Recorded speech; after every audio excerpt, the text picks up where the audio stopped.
শ্বশুরবাড়ির লোককে তুমি যতই আপন করতে চাও না কেন, তারা তোমাকে কোনোদিনও নিজের ভাববে না। যেমন আমি আমার জীবনের অভিজ্ঞতা দিয়েই তোমাদের সঙ্গে একটা কথা শেয়ার করছি।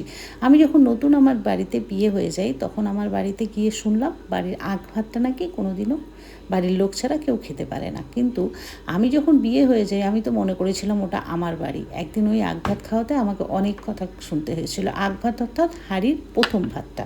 সবসময় সেটা তুলে রেখে আমাকে খেতে হতো। আর এই নিয়মটা শুধু আমার আর আমার বাড়িতে যে কাজের মাসি ছিল তার জন্যই প্রযোজ্য।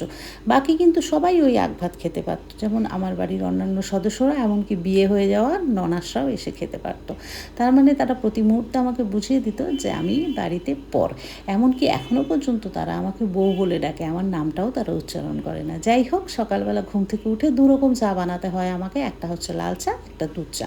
আমি লাল চা খাই চিনি ছাড়া, আর আমার বর খায় দুধ চা।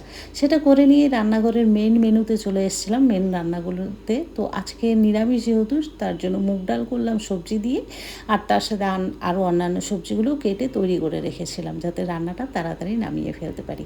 এই যে চচ্চড়িটা বানাচ্ছি সব সবজি দিয়ে, একটা স্পেশাল চচ্চড়ি, এটা আমার শ্বশুরবাড়িতেই স্পেশাল। দেখো, আমার শরীরে রক্ত রয়েছে বাবার বাড়ি, রান্নাবাড়ি কাজকর্ম সব শিখে গেছি শ্বশুরবাড়ির, তাদের ধাঁচে তৈরি হয়ে গেছে। কিন্তু তাদের কাছে এখনও পর্যন্ত আমি আমার নামটাই পেলাম না। এখনও পর্যন্ত বউ বলে তারা বাইরের লোক বানিয়েই আমাকে রেখে দিয়েছে। মেয়ে আর করতে পারেনি, আমি চেষ্টা করেও পারলাম না। তোমাদের যদি এরকম অভিজ্ঞতা থাকে তাহলে অবশ্যই কিন্তু কমেন্টে শেয়ার করো।